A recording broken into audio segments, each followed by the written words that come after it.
Welcome back to the channel, guys. In today's video we're going to be talking hybrid clubs. Why hybrid clubs? Well, we're moving into the winter in the UK, and one of the biggest bag changes I make is I always take my driving iron out and replace it with a hybrid. Now, I've been working with a master fitter, Sam Smith, and I've learnt a lot about hybrid clubs and how they can be utilised. And one of the biggest points of today's video is to make you aware of something that I didn't know until working with Sam Smith. So first things first, we're going to start off by hitting a couple of shots with this 18-degree driving iron, as I would call it, to see what sort of carry distance we're getting, what potential distance we could get this winter.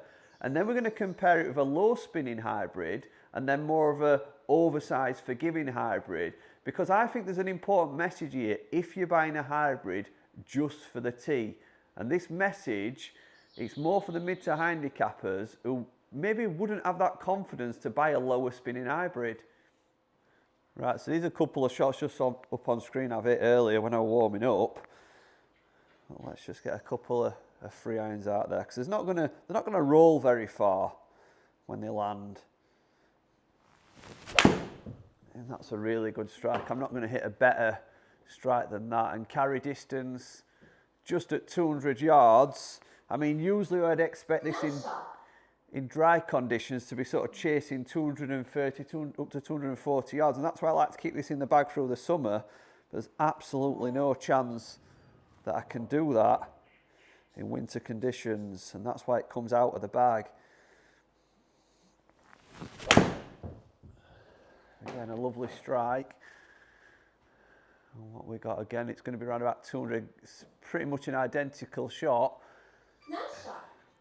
Right, so next up I've got the 18-degree oversized Stealth 2 hybrid club, which I think most mid-handicappers and higher handicappers would sort of, fit themselves into, self-fit themselves into that club, because they're thinking of all-round forgiveness.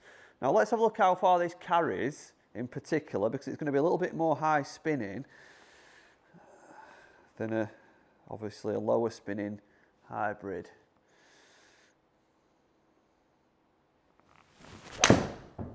So it's a very high ball flight, which is great. Obviously it helps you get the ball up in the air. It's nice and easy to launch, but carry distance is only 189 yards. So it's actually less than my free iron. So I could think that, or you might think you're doing yourself a favour, obviously switching a longer iron into a hybrid for winter conditions. But in fact, you might actually lose distance by doing so. And that's just because it's launching, so high, and you're getting the ball in the air almost too much. A lovely strike again.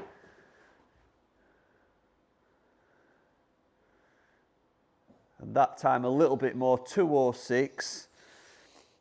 So there is that potential, but am I really gaining a great deal?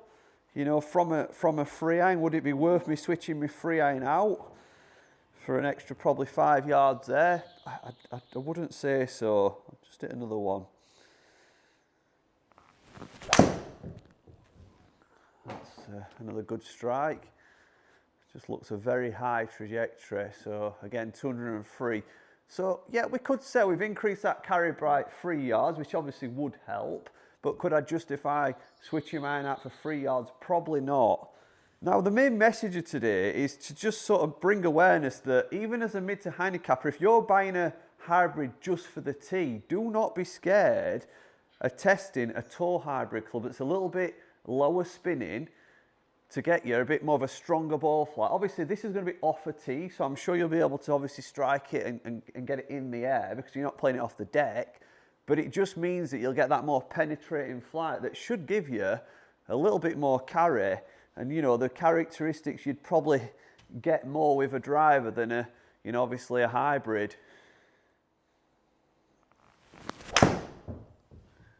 Really good swing. And straight away, that's when now I could justify, putting a hybrid in the bag, because we've gained probably 12 yards on a driving iron.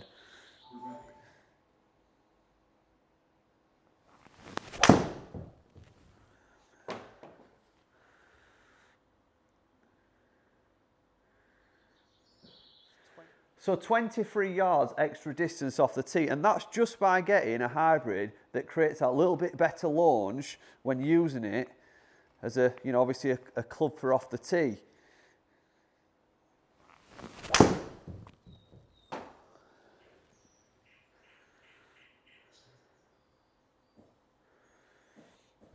So I think it's already quite clear to see, and especially that last one at 225 carry, we've got 3 clubs that are all 18-degree lofts, but all performing very differently due to the profile of the club. And I think, you know, for you mid to handicap golfers, if you're looking for a hybrid club specifically off the tee, I don't think there's any danger in you trying a tour or a lower spinning hybrid club, because you don't need that forgiveness. You don't need that extra help launching it up in the air, because you're potentially going to be using a tee. But what you do need is a guarantee that, you know, it's going to be an improvement on the carry you would get with an iron. You know, so for me personally, you know, I'm going to be putting a smaller profile hybrid in the club now, and I think, you know, obviously, I know a lot of you guys might be thinking of going down that route into the winter. I think it could be really useful, because I think sometimes when we're off forward tees, you can bring a lot of trouble into play with driver. You know, and obviously you want to be landing it in end zones you would normally be landing it in with your driver off the, you know, tees that are further back, to avoid a lot of them bunkers and, you know, bring a lot of trouble into play. So if you go down that route this winter, don't write off a lower spinning hybrid club and test it to see if you get better performance off the tee. Thanks for watching, guys. If it's the first time tuning into the channel, make sure you hit the subscribe button, and we'll see you in a few days' time. Bye.